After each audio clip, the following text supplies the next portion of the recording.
today we're gonna review a higher end model. And this one is the Geissele Super Duty. But one thing that has always just been in my mind, and maybe it's been in your mind, is when you're scrolling the websites that sell these, and then you're looking at them and you're wondering to yourself, okay, this one cost about $2,200. But don't worry, if you stick around to the end, I'll show you how to get quite a few $100s off of these. So to compare that, I have this one here that is about $800-ish. And my question is, where is the $1,400 at in this one compared to this one? The Geissele Super Duty piqued my interest for a few different reasons. Number one, they're claiming that this is built to withstand extreme conditions. The second thing that really piqued my interest about this rifle is every piece on this rifle can be purchased separately. So if you have, say, a more basic AR-15, you can take some of these parts and upgrade your current one if this full thing isn't something that you're looking for. And I wanted to see not only how it compared to an affordable rifle, but I also wanted to see how it compared to my current favorite rifle. As of right now, and of the AR-15s that I've tested, this one has been my all-time favorite. We'll get into more about why here in a little bit, but this is the BCM Recce-14 MCMR, and I love this thing to death. So I'd love to see how the Geissele compares to the BCM, because even between this one and this one, if this one was black, because they charge more for the colors, if this one was black, this one would still be about $400 more than this guy. So you're probably wondering at this point, what exactly is my relationship with Geissele? Now, Geissele did send this to me to do a test and review, to put it on video. However, they did say that I could say whatever I wanted, and if it had any malfunctions or if there was any flaws in it, they told me, put it on a video, we don't care. And I know the subscribers know this, but if you've watched any of my previous videos, I don't care if a company sends me something of no charge to do a video for, because it still cost me a lot of money to make these videos. I mean, ammo alone is probably $300-400.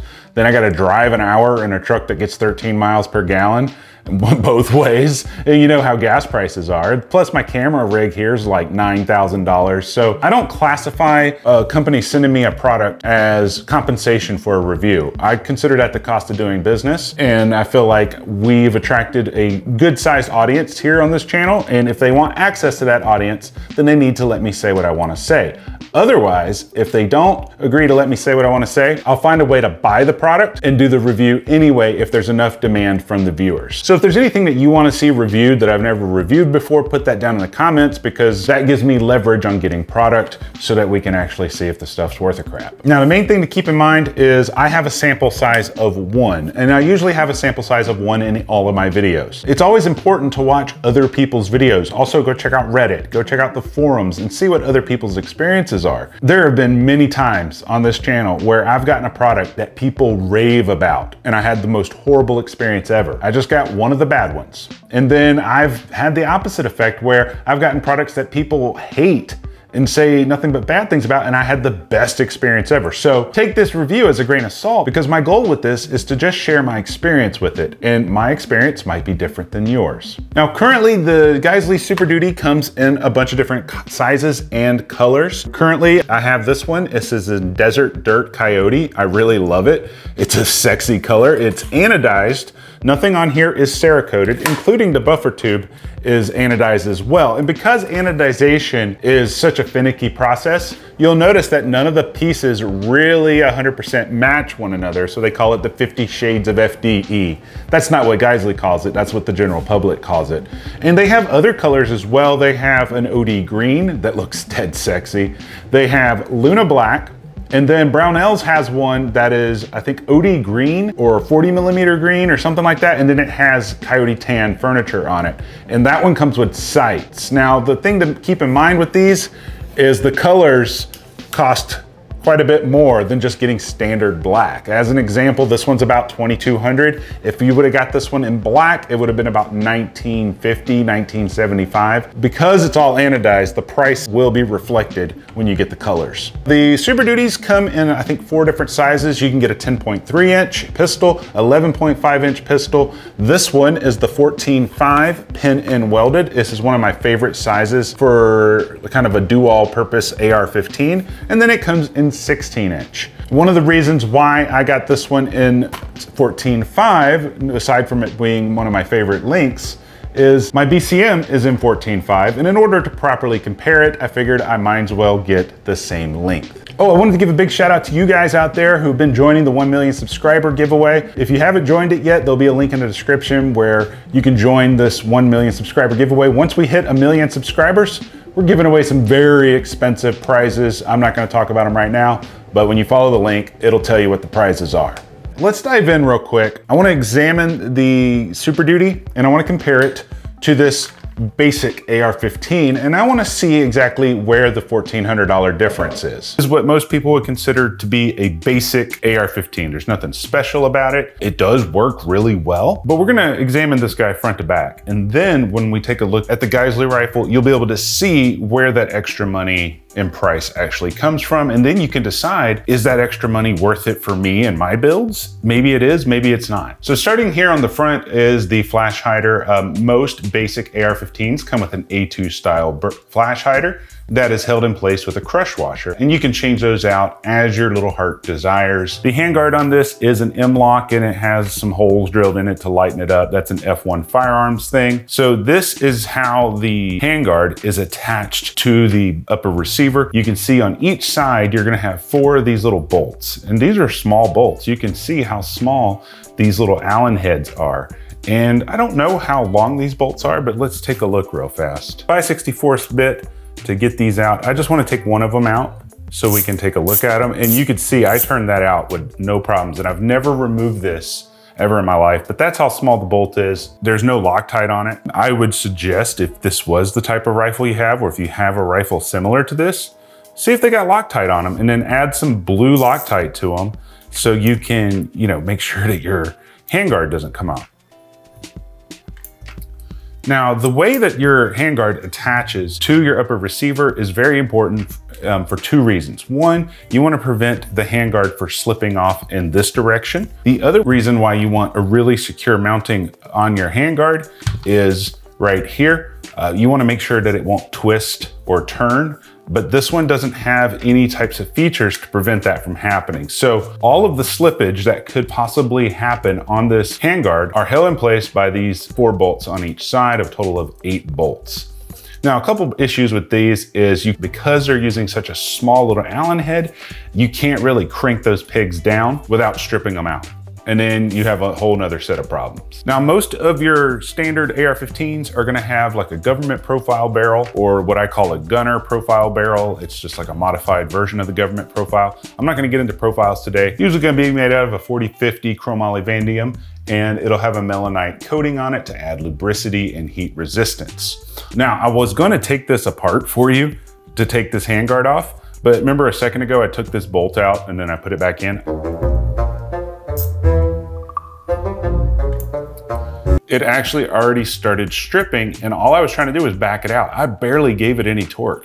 And this is why I hate these types of screws in handguards. So we're not gonna take it off. I'm gonna assume that this barrel is not dimpled. If it is dimpled, they only did one of the dimples, not both of them. There's 2 screws on the bottom of this, which I'll show you in a second on a different rifle. Those screws usually are supposed to be set into 2 dimples. Most of the time on affordable guns, they only do 1 dimple, if any. They're gonna have a basic gas block and a stainless steel gas tube that goes down to the rifle. And I believe this is a mid-length for 16-inch. And I think if you go up to like an 18 or a 20-inch, they'll go out to a rifle length gas system where the gas block will be further out. But moving on back to here, I know you're probably wondering to yourself, why did you throw an ACOG on a cheap rifle? I was just swapping optics around because I'm always testing things, and I just didn't want that just sitting on the shelf, so I just put it on here. Usually you're gonna get a standard forged receiver set, and you're gonna get a standard A2 grip, and you're gonna get a mil-spec trigger. And this one, I did swap out the charging handle, but these come with just your standard basic charging handle. But I put an extended latch in there because when I put the ACOG on here, I couldn't really grip it.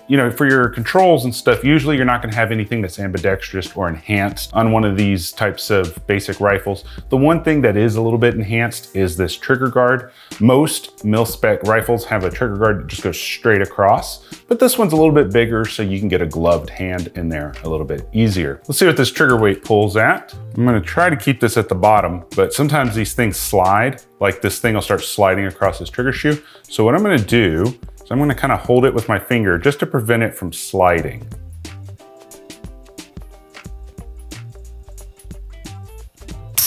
All right, that one pulled at about 5.5 pounds. Not too bad, that's a standard mil-spec trigger. Before we get to the bolt carrier group, let's go back here. Standard buffer tube, castle nut situation, and you'll notice that this castle nut here is not staked anywhere. You would have to do that staking yourself. I'll show you an example of that in a second. You're gonna get a basic butt stock right here, and they are completely wobbly, but they do move nice and easily. So this gun currently has, I believe, 300-ish rounds, maybe a little bit less. I haven't had this gun very long and I haven't had a lot of time to test it. So that's why I'm not doing a review on it yet. But this is the bolt carrier group that it came with. Because this one's made by F1 Firearms, they added one little upgrade to this bolt carrier group, and it is nitrided. It's very slippery. A lot of standard AR-15s only come with a phosphate coating on their bolt carrier groups. And if you've ever played with phosphate coatings, they're not bad. It's just you need to use a lot of lube. Now, interestingly enough, you can really see how the coating has started to wear on the side of the gas key, as well as on the side of the cam pin right here. And you can see a little bit on these pads right here at the top. And you can also see it on this side as well. Already, I can tell you, like, this coating's not gonna hold up for very long. It also has a little bit of wear on the bottom side, and that's like right around 300 rounds. Now, taking this apart, we can see that it is magnetic particle inspected, but it's not high pressure tested, and it's made from 9310 steel. Now, I've never really had a lot of issues with different bolt carrier groups. I would want at least Carpenter 158 on something that I want to trust my life with. It's just a harder tool steel, and we're going to talk more about that here in a minute. Looking at our cam pin here, it's got a little bit of wear on the sides. Not too bad, but this is going to be your major stress point on any bolt. It's going to be where the cam pin actually inserts into here. What happens is, as this thing is cycling, this cam pin is rocking back and forth a little bit. What will happen over time is this will start to get stretched out and elongated, and then it's time to replace your bolt. Usually that's where bolt failures will happen, but they can happen up here on your lugs and stuff as well. I just want to put the cam pin in here, and I want to test for any wobble. So there's a little bit of play in there.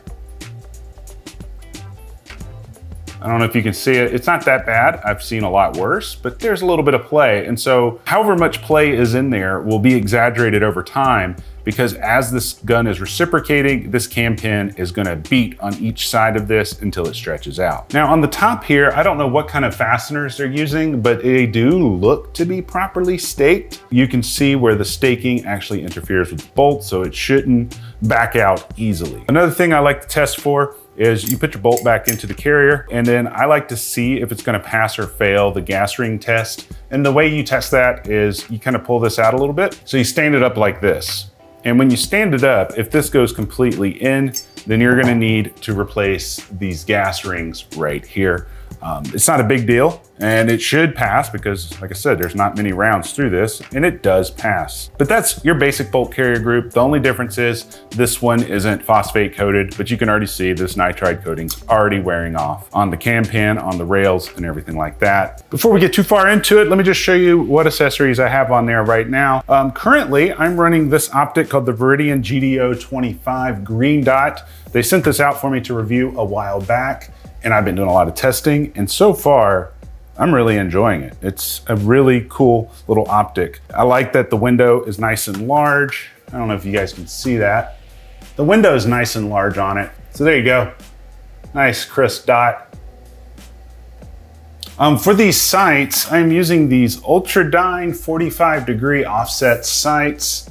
I'm gonna tell you right now, for this particular setup, I don't like it because it interferes right here with this charging handle. I'm gonna take them off, put them on a different setup. Then for my forward grip, I got the BCM Gunfighter hand stop. I try to get these on all of my guns if I can. They're not super expensive. They're about $20. And so far, that's all of the mods that I've done to this gun. I mean, I haven't really modified anything. I did change out this grip, which we'll cover in a bit, from the factory grip. I know it looks factory, but it's not. This one has the Surefire flash hider on it. This is a modified form of an A2 bird cage, but this one's a little bit different. This one has a quick disconnect for Surefire suppressors. And because this thing's pin and welded, you'd only be able to use Surefire suppressors on here, which is okay because they make amazing suppressors. A couple things you'll notice about this flash hider. It doesn't really matter about the muzzle device. If you don't want it on there and you have a pin and welded, just take it to a gunsmith, have them take this pin out, put whichever muzzle device on it you want.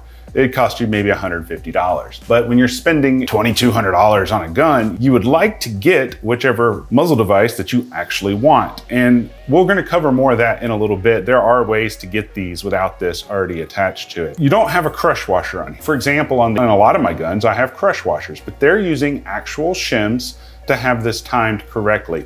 They're also using Rockset thread locker, which if you don't know what that is, it's an industrial strength version of Loctite. That way when you're running a suppressor, the heat won't back this guy off because these shims aren't putting a ton of pressure going forward like a crush washer. If you had a crush washer and you had this locking mechanism for your suppressors, over time of just taking it off and removing it, it would slowly start moving your flash hider or muzzle device and to start rotating it. Onto this handguard. You're probably gonna notice one thing right off the bat that I like so much better than the other one, and that is these two ginormous bolts right here. These guys use a T30 bit, which is nice and robust, so they're not gonna be able to strip very easily, and they're made out of a high-grade steel. But what's cooler about these is they're torqued to 50 foot-pounds. Now, they're not torqued to 50 foot-pounds right now because I took this off earlier today in preparation for today's video, but I will start torquing them back down after the video's over.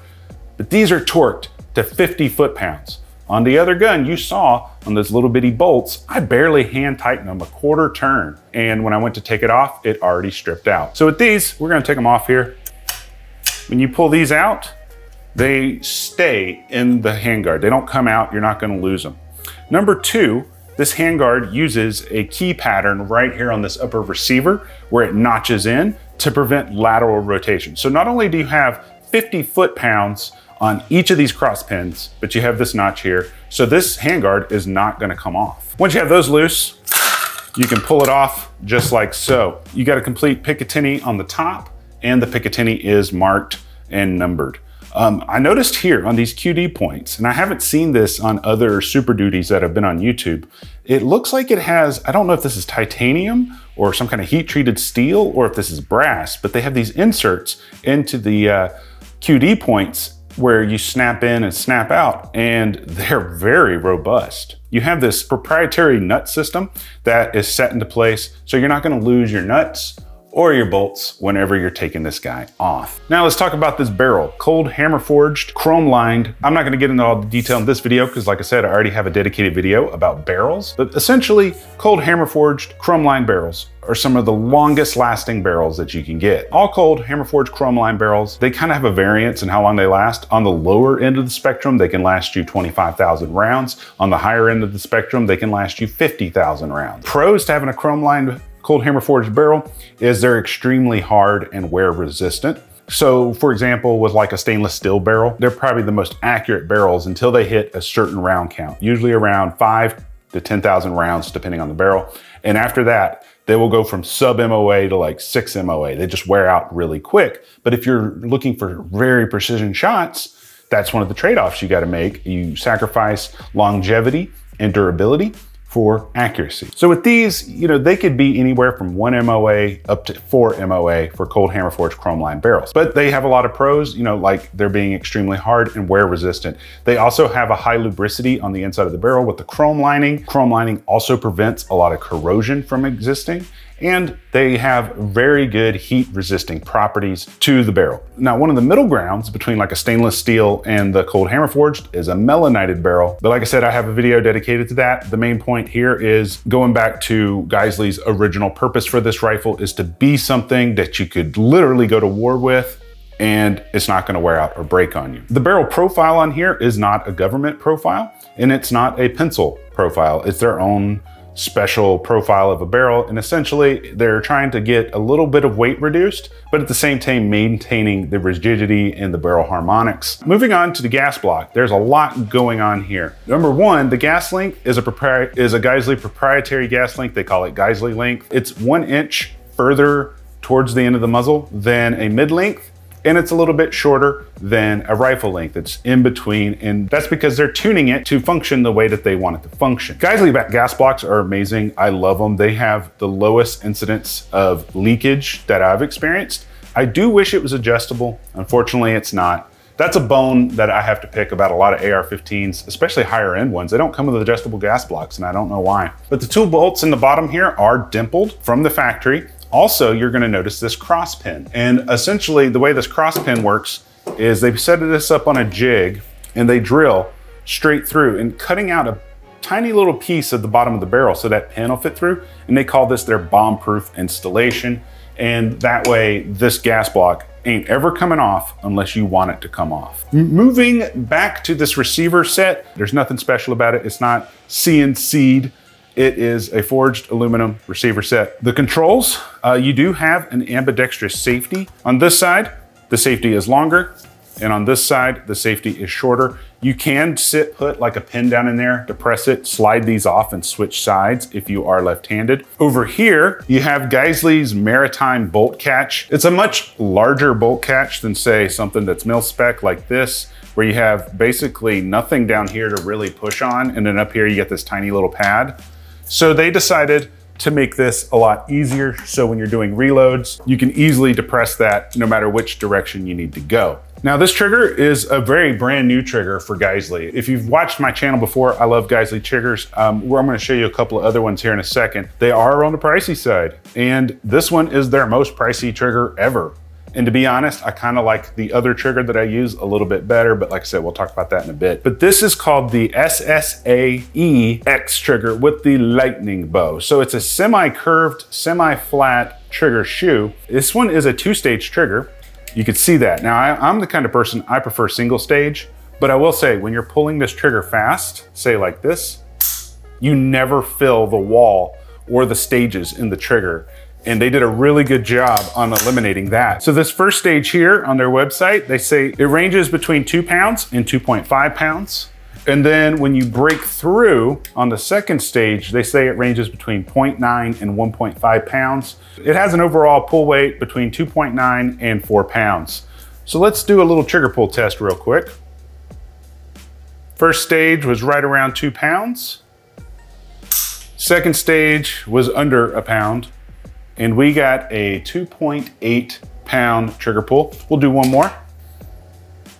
Yep, that one pulled under 2 pounds, about 2.9, 2.8 pounds. That's not too shabby at all, 2.8 to 2.9. Let's take a look at the reset. So there's your stage, right? Okay. The reset's kind of long, and this is why I like single stage triggers. So let me show you this. So when I let go of the reset, I gotta come back to the wall. Now this one is a Geissele SD3G trigger, one of my favorite triggers of all time. You can see there's no pre-stage, nothing, okay? And then when I release it, oh, I love that to death. Moving back here to the charging handle, this is their airborne charging handle. It is ambidextrous, and I like ambi charging handles. So this charging handle has quite a few features on it. First feature is you'll notice this lip back here. The other part I want to show you is how the front of it is checkered so that you can really get a grip on it no matter what side you're pulling it from. But it's also more narrow. They kind of tapered it in a little bit versus say stuff like Radian, so that way it won't catch on gear or clothing or anything like that. So now let's talk about the bolt carrier group. There's a lot going on with this bolt carrier group. There's a lot more than meets the eye. Number one, this bolt carrier group, I believe, has 600-ish rounds through it, maybe just a hair under 600 rounds.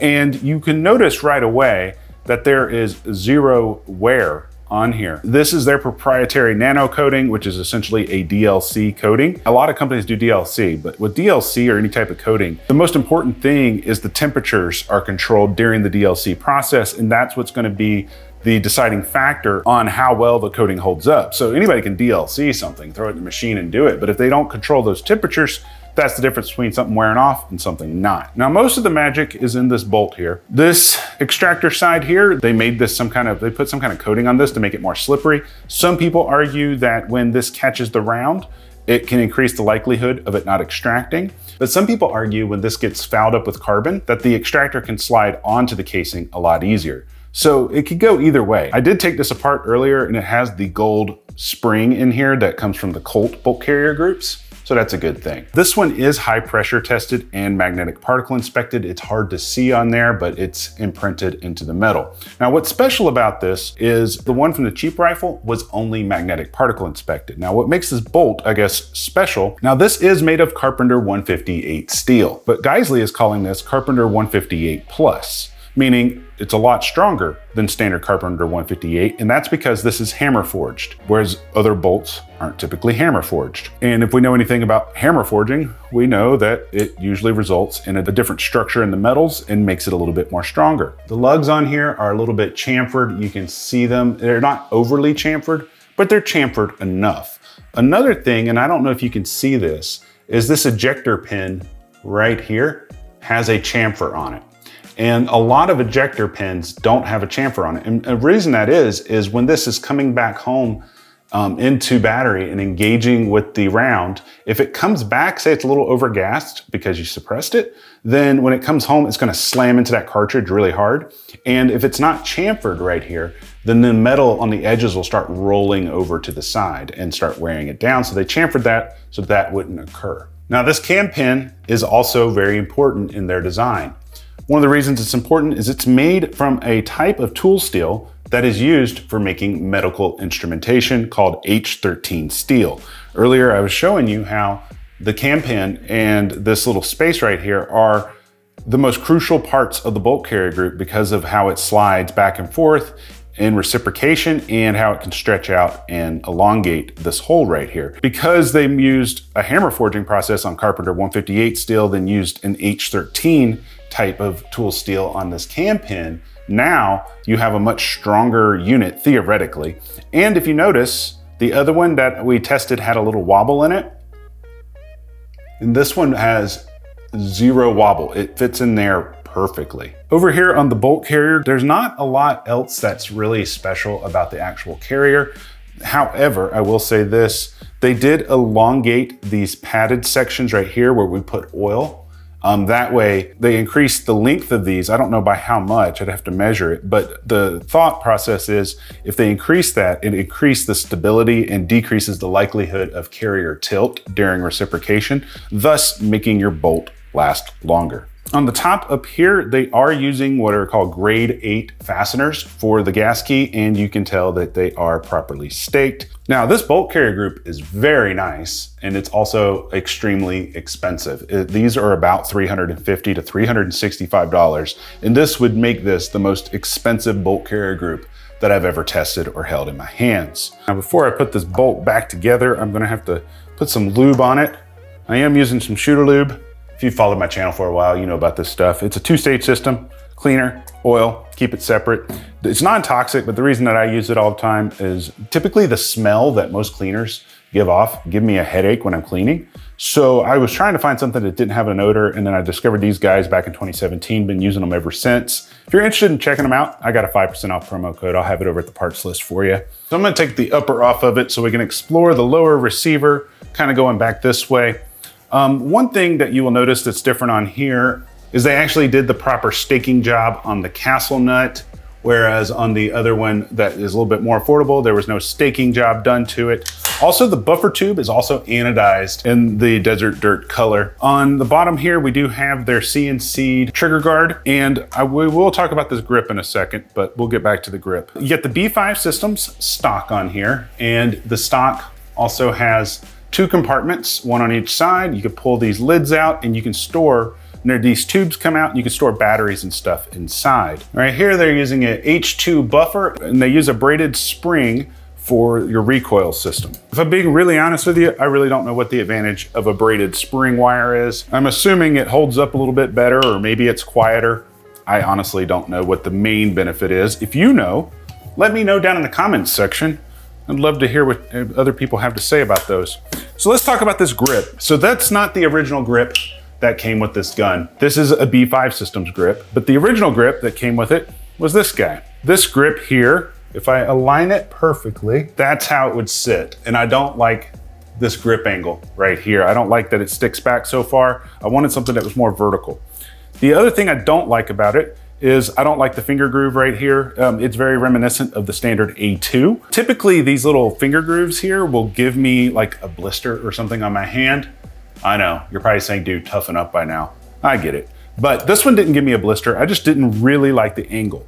The other thing I didn't like about this grip is, if you notice, this one is what's called an overmolded grip, and this one is not. And so my hand would get all the way up under this receiver on the backside. And the problem with that, when I come from low ready or high ready, I try to defeat the safety and pull the trigger at the exact same time. So without the overmolded grip, it would just catch on my index finger. And so I found this B5 Systems grip, and this is their Coyote color, and it matched the stock perfectly. Not that anything has to match on this gun, because it's 50 shades of FDE basically, but I like this grip much better. I know we just geeked out on this guy. Now let's talk about what it's like to shoot at the range, and let's talk about how you can get this guy for about $253 off with some workarounds and codes. Then I want to compare it to another rifle that I think is just as good, but can be had for a lot less money. So how does this Super Duty actually feel to shoot?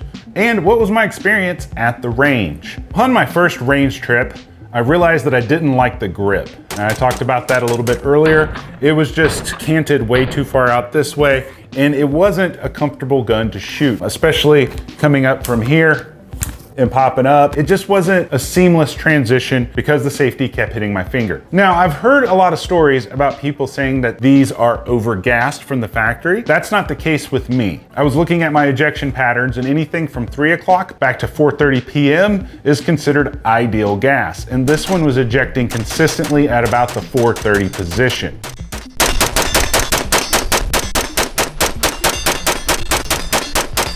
And I think that the 4:30 position is a good place for this to be at. It's not undergassed. You know, if it went a little further towards 5 o'clock, it would be undergassed. But having it at the 4:30 position, if we added a can to this, the can's gonna increase the pressures and increase the cycling rate. And so it gives us a little buffer zone between 4:30 p.m. and 3 p.m. So if we increase the pressures, we're not overgassed after we suppress it. Now, obviously that's gonna be based on which can that you choose to put on it. But in the case for this one that has the pin and welded muzzle device, it's only going to work for Surefire unless I pay someone or get the proper tools to remove the pin and weld and replace the muzzle device. At the range, I tested a multitude of different magazines. I did some with Lancer mags. I mainly just used P mags and some ETS mags, and everything cycled flawlessly. There was no break-in period for this rifle. It just shot perfectly out of the box. And currently we're right around 600-ish rounds. I think it's a little bit less because I was counting boxes, and I think one of the box I had already shot a few rounds out of. But for 600 rounds in, you saw what the bolt looked like in the bolt carrier. It didn't look like hardly there was any wear on it. To me, that's kind of impressive.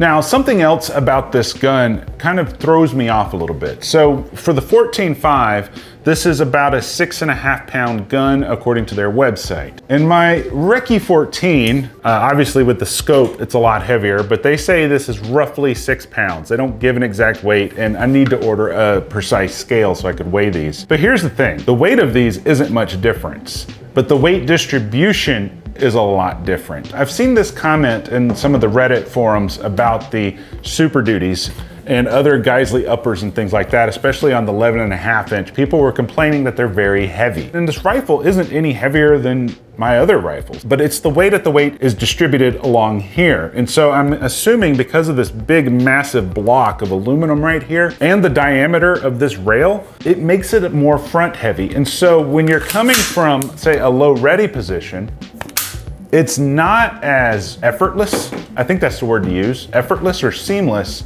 as something like my Bravo company. This one, most of the weight is back here and the front is very light. And I can just pop up and shoot pretty quickly with this.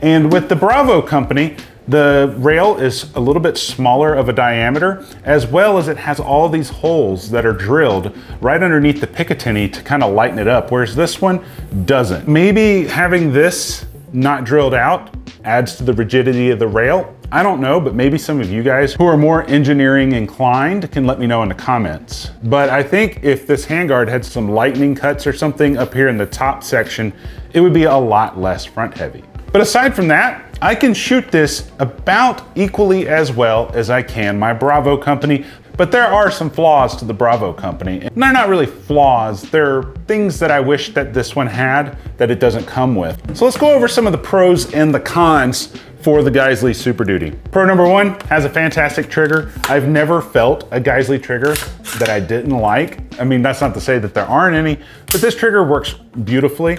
I do prefer the Super 3-gun trigger because it's single stage, but this one works just fine out of the box. Pro number two, has a great bolt carrier group like we talked about up close. Pro number three, it has a great barrel that we talked about up close if your goal is to have longevity. Not so much if you want sub MOA accuracy, but if you want longevity, you want a cold hammer forged chrome lined barrel. Or if you live in a place where there's a lot of salt water, a lot of humidity, they are less prone to corrosion. The next pro is the castle nut has been properly staked. The next pro after that is it has the enhanced maritime bolt catch, has an ambidextrous safety that can be swapped around. The next pro is it has a really good charging handle. I mean, aside from Radians, I don't typically like other charging handles as much, but this one is really, really good. The main pro to this one, especially in this color, is the beautiful sheen and finish on it. Not that you should really worry about what your gun looks like, honestly, because if you're out actually training and throwing your gun around, it's gonna get beat up, and that's totally fine.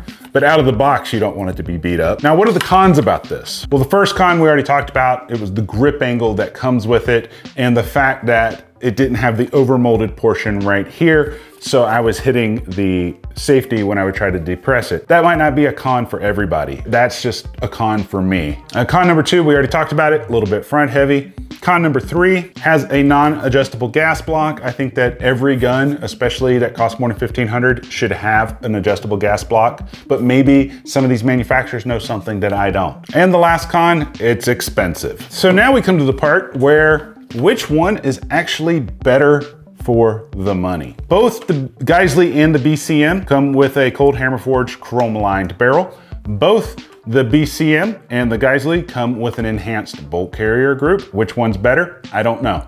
Neither one of them is broken on me. Both the Geissele and the BCM have a lifetime warranty. The Geissele has better controls with the ambi safety and the enhanced bolt catch. This one has a better trigger. Out of the box on the BCM, you get a mil-spec trigger. You don't get an ambidextrous charging handle. Maybe you do nowadays, but when I got this one in 2019, it came with a single latched charging handle. It also only came with a mil-spec non-ambidextrous safety, but this one has a little bit better weight distribution overall, and this one has a little bit better of a compensator. This one is their Mod 1 comp, and it's a flash hider that also doubles as a compensator. So this one doesn't have that quick detach option for you, and this one uses crush washer, whereas the Geissele uses the shims. And so I did a little bit of digging, right? And I couldn't find a lot of information about what Geissele's quality control methods are. I do know, because BCM has talked about it, BCM probably has the best quality control that I'm aware of. And what I mean by that is, say you're gonna sell 100 barrels and they're coming through the manufacturing line. And then some companies will say, okay, we're gonna test 5 out of the 10 barrels. And so they'll test 5 out of the 10 barrels. Any of those that fail get thrown in the trash. So let's say 3 of them fail. You're left with 7 from the original 10 and you can only sell 7 of them.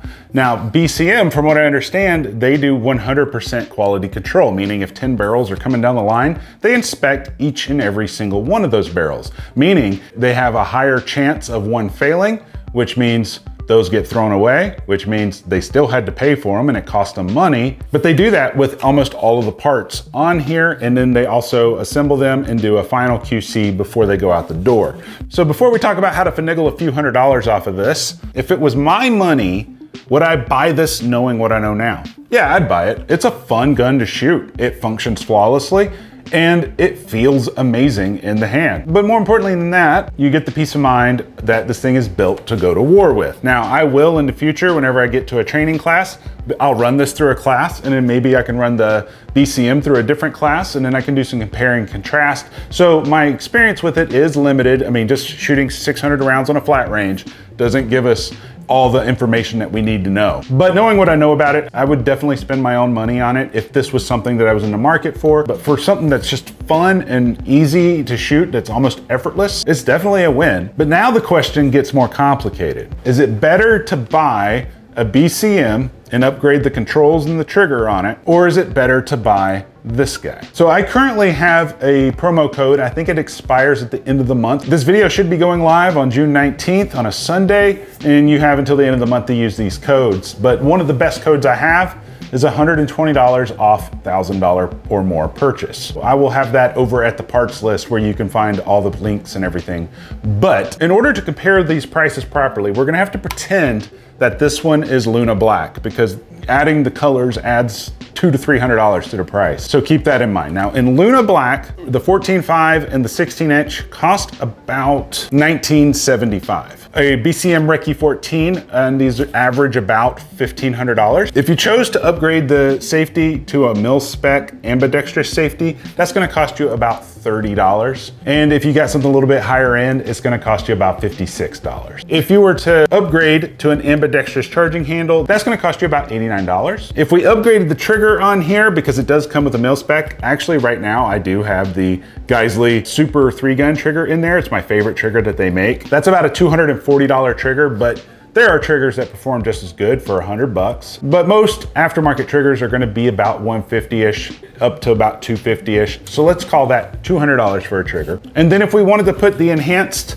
bolt catch on here, that's another $30. Now, unfortunately, the code that I have doesn't work for BCMs because they're out of stock on the site that I have the code for. So I can't apply the promo code to what this total will be. But if we bought this at $1,500, we put all these upgrades on it to make it as equivalent to the Geissele as possible, it would come out to about $1,849. So $1,850 after you change out some parts to make it more comparable. So this one costs $19.75 with no code. Now, if you use the code on this, it'll take it down to $18.55. So literally it'd be $5 more to get this with the code versus buying this and then upgrading some of the parts on it. Now, there is another way to get this even cheaper than the $18.55.